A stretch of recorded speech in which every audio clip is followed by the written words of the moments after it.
memerdekakan hidup kami. Kami siap mendengar firman-Mu ya Bapa, dengan ucapan syukur dalam nama Putra-Mu yang kudus, Yesus Kristus, Tuhan dan Juru Selamat kami yang hidup. Kita percaya dan siap mendengar firman Tuhan. Sama-sama kita katakan, amin.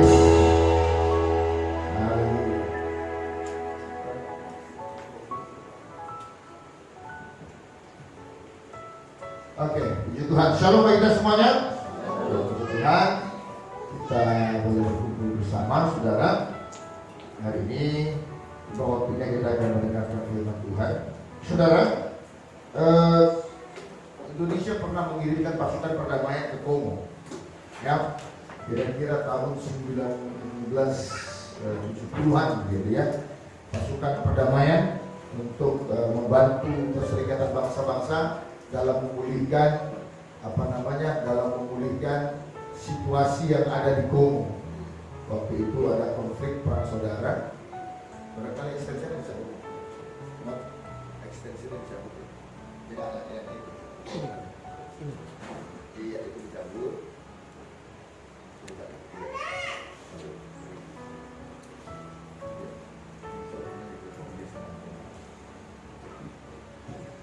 Ya, jadi saudara, menurut pengakuan dari beberapa personil tentara kita yang pernah bergabung di sana, mereka cukup terkejut pada saat mereka masuk ke hutan, masuk ke belantara pedalaman daerah Kongo, karena ternyata mereka menemukan banyak sekali di sana buah durian yang berjatuhan, dan tidak ada yang kutip, tidak ada yang makan. Orang Indonesia kan bingung, kenapa buah yang begini enak, ya, yang begitu sangat diminati oleh orang Indonesia, tapi terbuang-buang gitu saja di Kongo sana. Kemudian kepada seorang pemandunya mereka berkata, kenapa kalian tidak makan buah itu? Memang ini bisa dimakan katanya, kata mereka. Loh, iya katanya. Masa buah yang besar, berat, berduri seperti ini bisa dimakan? Jangan aja. Ini buah gajah ini, kata mereka.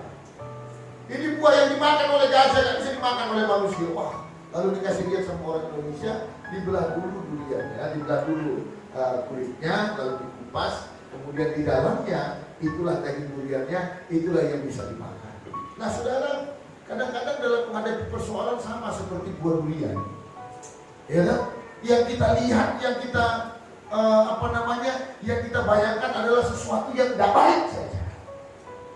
Bagaimana mungkin ada yang indah dari sesuatu yang berduri, sesuatu yang keras, sesuatu yang berat? Kalau melihat penampakannya gak ada menarik-menariknya, saudara. Kalau melihat penampakannya gak ada yang bakal selera. Tapi setelah dikupas dalamnya, diambil isinya lalu dimakan, semua orang sangat mencintai dan sangat suka terhadap buah durian. Nah, hidup itu juga begitu, Bapak Ibu. Kadang-kadang di tengah-tengah persoalan hidup, kita nggak bisa lagi melihat apa sih. Kalau katanya orang Pak itu blessing in disguise katanya. Artinya ada berkat di balik itu semuanya, ada berkat yang terselubung di balik itu semuanya. Hari ini saya mau mengajak kita untuk belajar kembali lagi.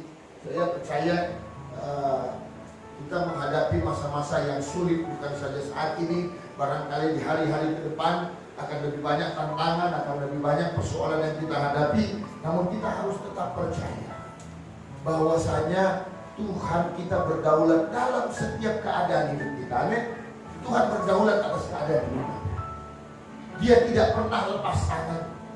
Dia tidak pernah tidak tahu apa yang kita alami. Dia tidak pernah tidak mengetahui dan mengikuti jalan cerita dari kehidupan kita. Dia selalu ada, mengikuti setiap desak nafas hidup kita. Apa yang kita lalui, apa yang kita alami, apa yang sekarang ini sedang kita hadapi, dia tahu itu. Dan dia mau supaya kita melihat, anakku, ini tujuan dari setiap ujian yang memberikan kepada. Sekarang mari kita buka Alkitab kita yang terambil dari kitab Yohanes pasalnya yang ke-11 ayat 1 sampai dengan ayatnya yang keempat. rumah boleh membaca secara keseluruhan daripada peristiwa itu. Demikian firman Tuhan. Lazarus dibangkitkan. Ada seorang yang sedang sakit namanya Lazarus. Ia tinggal di Betania, kampung Maria dan adiknya Marta. Maria ialah perempuan yang pernah meminyaki kaki Tuhan dengan minyak mur dan menyekanya dengan rambutnya. Dan Lazarus yang sakit itu adalah saudaranya. Kedua perempuan itu mengirim kabar kepada Tuhan, kepada Yesus, Tuhan, dia yang engkau kasihi sakit. Ketika Yesus mendengar kabar itu, ia berkata, penyakit itu tidak akan membawa kematian, tetapi akan menyatakan kemuliaan Allah. Sebab oleh penyakit itu, anak Allah akan dipermuliakan. Saudaraku yang terkasih, kita tahu sama-sama peristiwa dan kisah daripada Injil Yohanes itu, di mana waktu itu dikirimlah kabar, guru, murid yang sangat kau kasihi, sahabat yang sangat kau kasihi, Lazarus sedang sakit parah. Waktu itu Yesus baru saja pulang dari Judea yang berdekatan dengan Betani. Yesus pergi dan menyingkir dari Judea karena apa? Banyak orang ingin membunuhnya, melempari dia sampai mati. Dia harus menyingkir, saudara. Kemudian diikuti oleh yang disuruh oleh Maria dan Marta untuk memberitahukan kepada Yesus bahwasanya Lazarus itu sedang sakit parah, sahabat yang sangat dikasihi. Lalu ayat yang keempat Yesus berkata bahwasanya penyakit itu tidak akan membawa kematian. Kita tahu sama-sama Yesus tidak langsung datang menjenguk Lazarus. Yesus tidak datang langsung begitu dia dapat kabar Lazarus sakit parah. Dia tidak datang ke Betani. Dia menunggu. Lalu kelanjutan dari kisah ini dikatakan setelah beberapa hari baru Yesus pergi ke Betani. Dan ketika Yesus sampai di Betani, apa yang terjadi? Lazarus sudah mati. Lazarus sudah mati. Karena apa? Penyakitnya tadi. Nah saudara, lalu Maria datang dan bersungkur dekat Yesus. Andai kata engkau datang kemari, pasti saudaraku ini tidak akan mati. Saudaraku, ada begitu banyak kekecewaan kepada Tuhan. Ada banyak daripada kita, saudara, ketika menghadapi persoalan yang rumit, ketika menghadapi kedukaan yang luar biasa, kita sulit sekali memandang kebaikan Tuhan. Pak, kalau seandainya jadi Maria dan juga Marta, ketika mereka mengutus utusannya untuk berkata, tolong saudaraku Lazarus sakit keras. Apa yang dikatakan oleh Tuhan Yesus? Dia tidak akan mati. Itu disampaikan kembali kepada mereka. Betapa mereka pasti menjadi senang. Tapi apa yang terjadi? Bukannya benar perkataannya, melainkan Lazarus akhirnya menjadi meninggal. Saudaraku yang terkasih dalam nama Tuhan Yesus Kristus, ketika Tuhan mengizinkan sebuah persoalan terjadi dalam kehidupan kita, ketika Tuhan mengizinkan bahwasanya ada problem yang kita hadapi, apa tujuan dan maksud Tuhan? Ini yang dikatakan pada ayatnya yang keempat. Ayo sama-sama kita coba baca. 1, 2, 3. Ketika Yesus mendengar kabar itu, ia berkata, penyakit itu tidak akan membawa kematian, tetapi akan menyatakan kemuliaan Allah. Sebab oleh penyakit itu, anak Allah akan dipermuliakan. Saudaraku yang terkasih dalam nama Tuhan Yesus Kristus, ketika Tuhan mengizinkan satu persoalan atau beban terjadi dalam hidup kita, pergumulan diizinkan Tuhan bagi hidup kita, yang harus kita pegang teguh adalah bahwasanya apapun itu yang kita alami akan menyatakan kemuliaan Allah di dalam kehidupan kita. Jadi kalau kita sedang menghadapi beban saat ini, kalau saat ini kita sedang menghadapi problema, ingat satu hal, pasti Tuhan sedang menyatakan kemuliaannya dalam kehidupan. Kita kadang-kadang tidak merasa pertolongan Tuhan kalau kita sedang senang atau kondisi kita baik-baik saja. Tapi saat keadaan yang terjepit, saat keadaan yang sudah tidak ada jalan keluar sepertinya, lalu datanglah pertolongan Tuhan, maka kita akan berkata, puji Tuhan, semua karena kemurahan dan kebaikan Tuhan. Kalau misalnya ruangan yang terang seperti ini, kita tambahkan lampu sampai 2-3 lagi, ada gunanya nggak? Ada. Tapi signifikan nggak dia memberikan bantuan? Tidak, karena sudah terang sebelumnya. Tapi sebuah lilin yang kecil bila diletakkan dalam satu tempat yang sangat gelap, sekecil apapun cahaya itu pasti sangat berguna. Nah saudara, apapun bentuk persoalan yang sedang kita hadapi, kalau kita sudah tidak menemukan lagi jalan keluar, kalau sudah kita tidak menemukan lagi ada pintu keluar bagi kita, ingat ini baik. Di sini artinya Tuhan sedang bersiap untuk menyatakan kemuliaan-Nya di dalam kehidupan kita.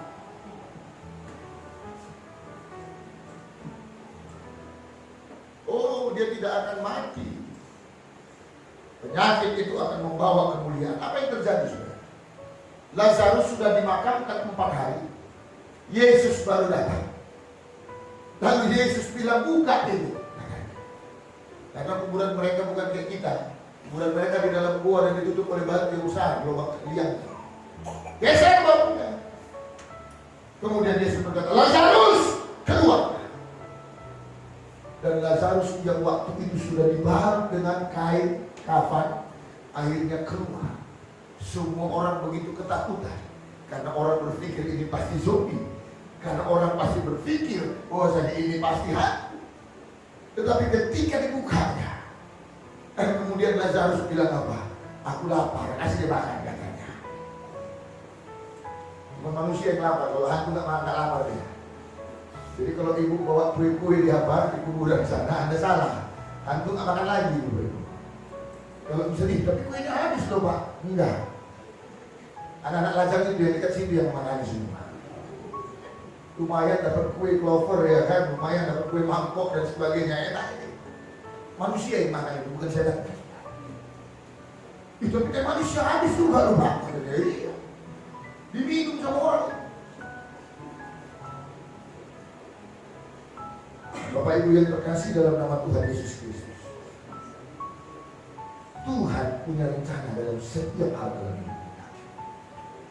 Tidak ada rencananya yang gagal.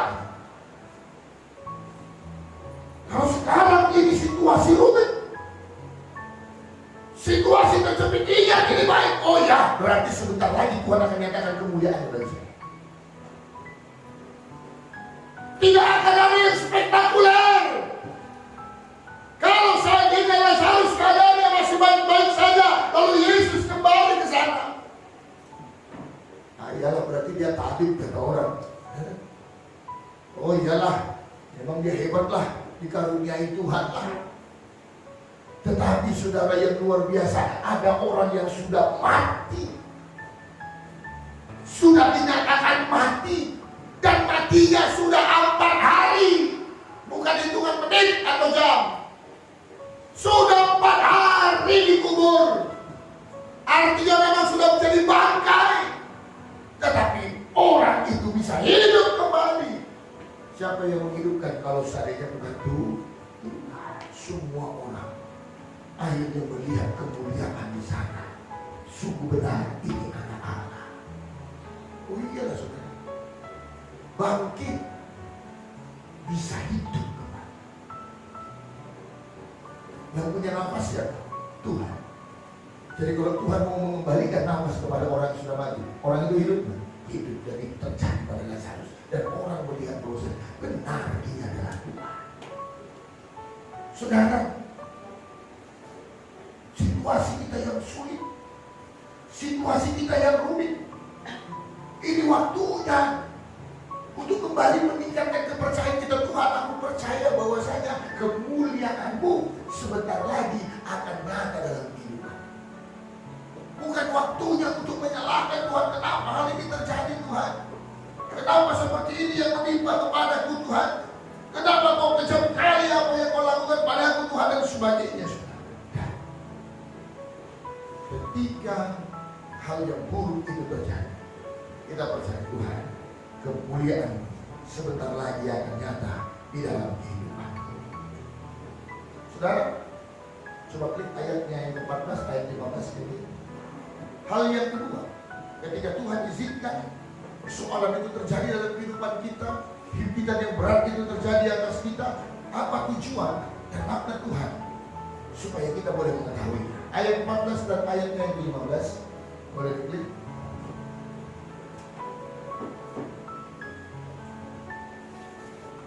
Ya, ayat 14. Tertib. Baca. Ya, sama-sama kita baca. Karena itu Yesus berkata dengan terus terang, Lazarus sudah mati. Ayat 15. Tetapi syukurlah aku tidak hadir pada waktu itu, sebab demikian lebih baik bagimu, supaya kamu dapat belajar percaya. Marilah kita pergi sekarang kepadanya. Pertama kali diberitahu Lazarus sakit, dia tidak akan mati. Kemudian datang lagi orang memberitahu beberapa hari setelahnya, Guru, gak usah lagi datang. Dia yang kau kasih sudah mati. Oh gitu ya, kata Tuhan Yesus.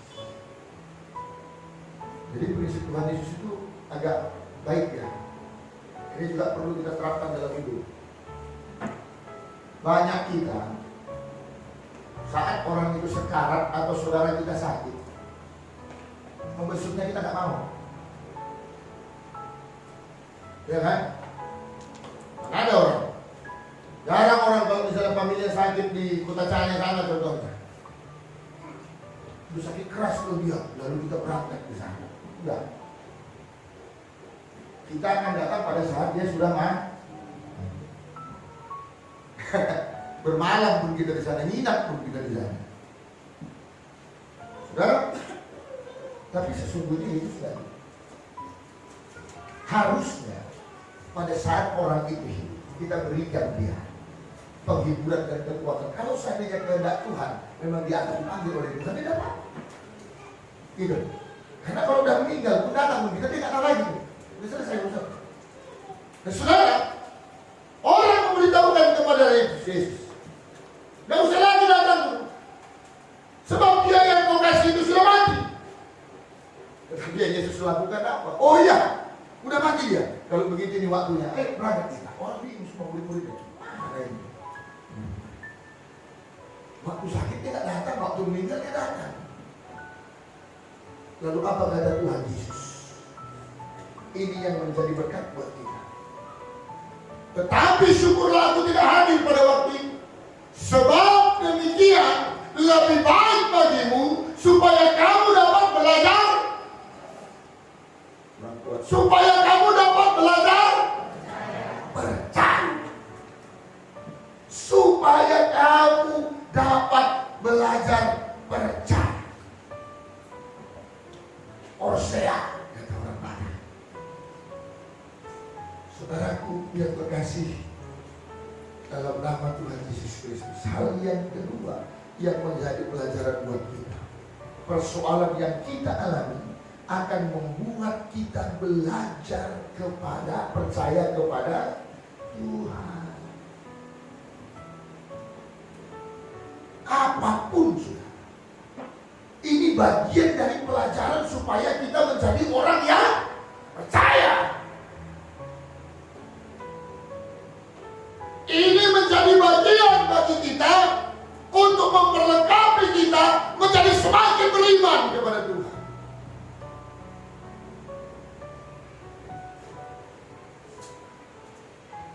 Kenapa Abraham disebut bapa dari segala yang percaya? Karena dia sungguh mendasarkan apapun perbuatan, apapun keputusan, apapun yang dia jalani, modalnya hanya mengandalkan Tuhan dan dia tidak pernah dikecewakan. Semua tokoh-tokoh Alkitab mengajarkan kepada kita semua, inti daripada keimanan kita adalah menjadi percaya dengan sungguh-sungguh kepada Tuhan. Bukan setengah percaya, tetapi menjadi percaya dengan sungguh-sungguh. Itu maksud Tuhan. Supaya lebih baik lagi. Supaya kamu dapat belajar percaya. Kalau masih sakitnya si Lazarus, belum 4 kali itu kalau saya disebut. Tapi seandainya, misalnya deh, ya, adalah cuma kita yang sakit, kemudian didoakan sama pendeta, sembuh. Oh hebat dia di hati Tuhan lah ya doanya ya, seperti itu. Tapi kalau misalnya jemaatnya meninggal, kemudian malamnya udah Maria Raja, besok dikuburkan. Kemudian dikuburkanlah. Hari tanah kembali ke tanah, lekor tanah tadi tutup. Baru 4 hari kemudian pendeta tadi ziarah di kuburan tadi. Lalu pendeta itu bilang, Inang, bangkitlah. Tuk dari dalam tanah. Iya. Rasa jalan Binjai mulai dari kilometer 10 sampai dengan 13 jadi jemaat kita semua. Mau ngeri pendeta Tuhan yang bangkit itu bisa hidup, apalagi yang cuma sakit, semua datang dengan segala penyakitnya. Orang yang sakit penyakit datang, orang yang memohon kesembuhan datang, orang yang punya banyak utang datang, bukan datang memohon supaya disembuhkan. Yesus maksudnya demikian, dia mau menyatakan, hei, yang kau ikuti, aku yang kau ikuti adalah Tuhan yang berkuasa dari apapun, adalah Tuhan yang mampu melakukan hal apapun. Bahkan bangkai pun bisa kembali lagi menjadi manusia yang utuh kalau aku berkata atas itu. Ini supaya murid-muridnya percaya. Iya, gak salah pilihan. Ini memang bukan manusia. Ini adalah Tuhan sejati yang ada dalam wujud manusia.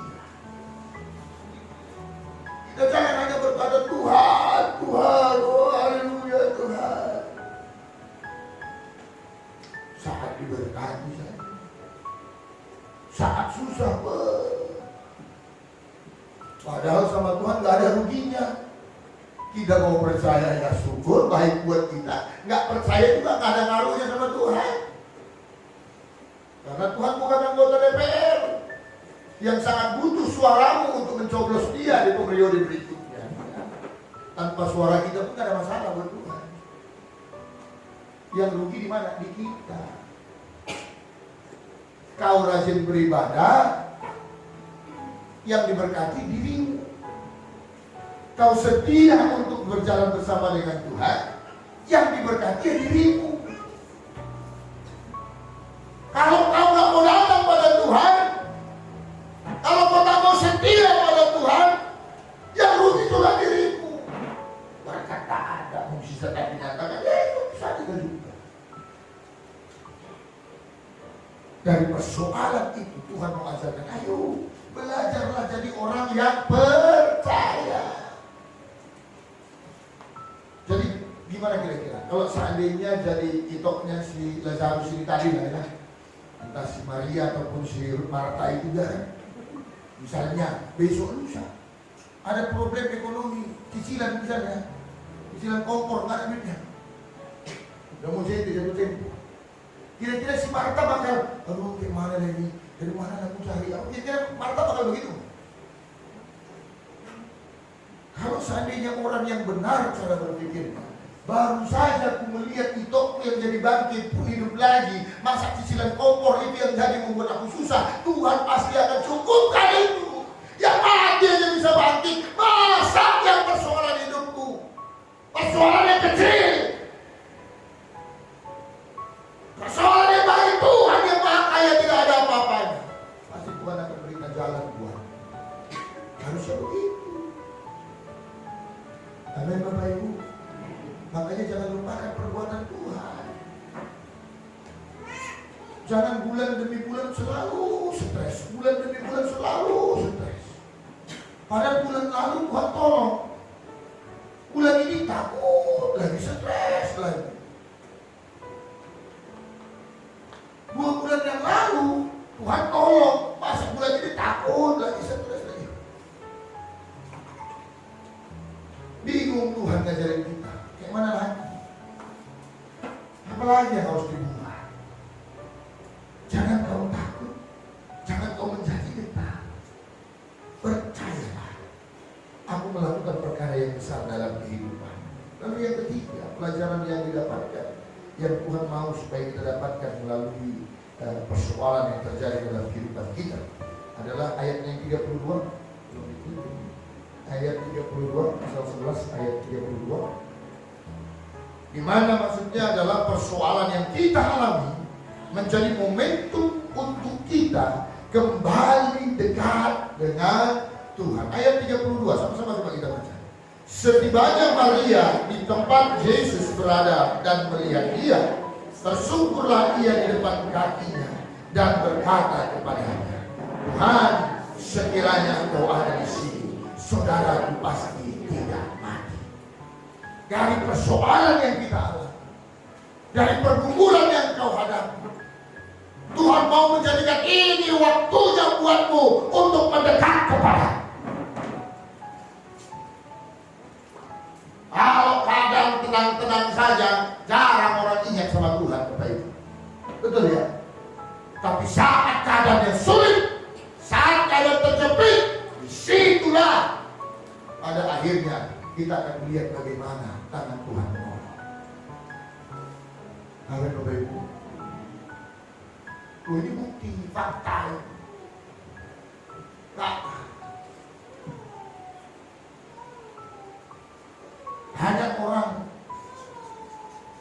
Hanya menjadi orang baik karena dia sedang membutuhkan pertolongan. Mulai dia rajin ke gereja, 3 minggu lah ke gereja, nampakkan diri supaya apa? Nanti pas penyerahan anakku nanti mau Pak Pendeta supaya diserahkan. Selama ini menghilang.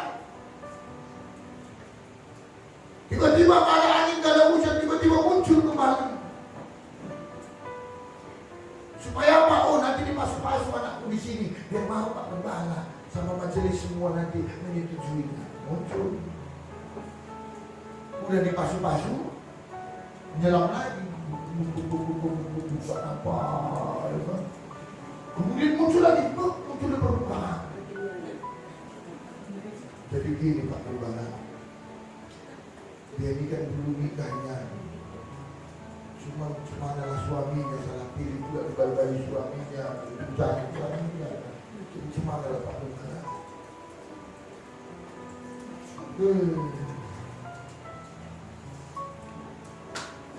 Suka gak orang-orang yang gak tahu terima kasih? Gak suka ya? Kita manusia saja tahu semua gak tahu terima kasih. Orang lupa dia. Tapi tahukah kita juga seringkali melakukan hal yang seperti itu? Itu sebabnya kalau persoalan sedang terjadi bukan karena Tuhan membencimu, bukan karena Tuhan tidak suka kamu, tetapi karena Tuhan mau bilang ini waktunya bagimu untuk kembali mendekat kepada, untuk kembali mengingat aku. Orang kalau belum sakit gigi, mana diingatnya Ponstan. Donat ada, donat dihantam. Bonbon ada, bonbon dihantam. Kacang ada, kacang dimakan. Begitu.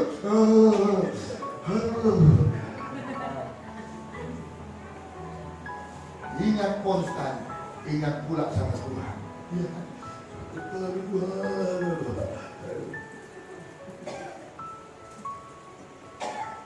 Jadi Tuhan izinkan itu supaya kita semakin mendekat sama Tuhan, supaya kita ingat sama Tuhan. Jadi jangan buru-buru, Tuhan jahat kali, kenapa Tuhan izinkan ini terjadi, kenapa Tuhan lagi dekat sama Tuhan. Tuhan tahu ini waktunya, karena aku mau supaya kau datang sama aku. Cuma kan maunya, alangkah lebih enaknya, maunya jangan dulu masalah datang baru kita ingat Tuhan. Ya kan? Bukan enak ngadepin ujian itu. Jangan saya dulu baru ya ampun gitu. Maksudnya dibilangin orang tua, kerjakan PR-mu. Niel, kerjakan PR-mu. Anaknya satu oktav biasa. Niel, kerjakan PR-mu, udah naik 2 oktav. Niel, par, nangis kayak sakit.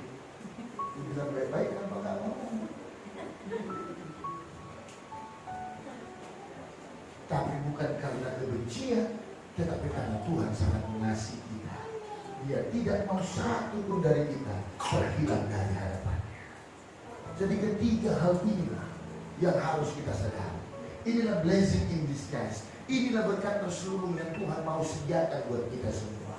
Ternyata di balik persoalan yang sedang kita hadapi, Tuhan sedang mau mengajarkan kepada kita. Mengajar kita untuk lebih mengenal dan percaya kepadanya.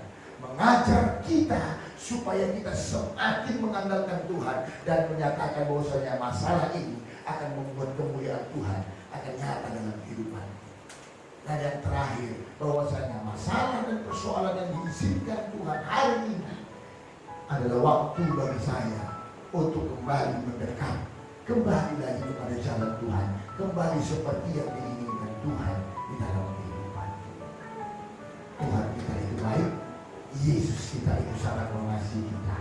Semua yang diizinkan terjadi hanya semata-mata supaya kita tetap ada di dalam kasih dan penyertaannya. Kita tidak terhilang dari hadapannya. Kita coba yang tetap bersama-sama dengan Dia yang mengasihi kita. Percayalah, masalah kita tak lebih besar dari Gembala yang akan memberikan pertolongan atas kita semua. Amin. Kita bersama dalam doa. Terima kasih Bapa kami yang baik. Terima kasih Allah kami yang hidup. Kami bersyukur Tuhan hari ini kami sudah kembali mendengarkan firman Bapa di dalam surga. Kami percaya ini berkat yang Tuhan mau sampaikan bagi kami. Ajar kami untuk tetap ya Tuhan menyadari satu hal. Kalaupun banyak persoalan, kalaupun banyak beban berat hari ini, Tuhan sesungguhnya Engkau ingin menyatakan suatu kemuliaan-Mu di dalam kehidupan kami. Kami menyadari hidup kami Tuhan membutuhkan dan bergantung sepenuhnya kepada-Mu. Pertolongan-Mu akan datang, pertolongan-Mu akan tiba dan memberikan kelepasan bagi kami semua. Ajar kami untuk Bapa ketika menghadapi beban berat saat ini, kami semakin belajar percaya kepada-Mu. Kami semakin mengenal siapa Engkau yang mengasihi kami. Kami semakin tahu apa maksud Tuhan dalam hidup kami, apa yang Tuhan inginkan bagi kami. Ajar kami Tuhan supaya punya iman yang teguh. Bapa yang kami sembah, Tuhan yang kami sembah, Tuhan yang memiliki segala sesuatunya, berkuasa atas segalanya, dan pasti akan sanggup memberikan pertolongan dan jalan keluar dalam kehidupan kami. Ajar kami Tuhan supaya melalui pergumulan, melalui persoalan yang kami hadapi hari-hari ini, kami semakin Tuhan ajarkan bahwasanya kami punya Tuhan yang sungguh-sungguh sangat mengasihi kami. Tuhan yang mau supaya kami menjadikan masalah itu menjadi momentum untuk kembali mendekat pada Tuhan. Momentum bagi kami untuk semakin setia beribadah pada Tuhan. Menaikkan doa ucapan syukur kami di hadapan. Terima kasih Bapa. Terpatrailah firman-Mu dalam hidup setiap kami. Apapun pergumulan kami hari ini, biarlah firman-Mu ini menjadi kekuatan bagi kami semuanya. Dalam puji nama-Mu Bapa, hamba selesai berkata-kata, tetapi hamba percaya firman-Mu akan tinggal tetap dan menghasilkan buah yang lebat dalam kehidupan setiap anak-anak-Mu. Karena sungguh firman-Mu tidak akan pernah berlalu dengan sia-sia.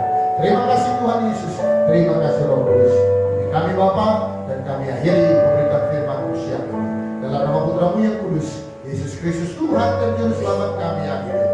Kita yang percaya dan diberkati oleh firman Tuhan. Dan sama-sama kita katakan, amin. Berikan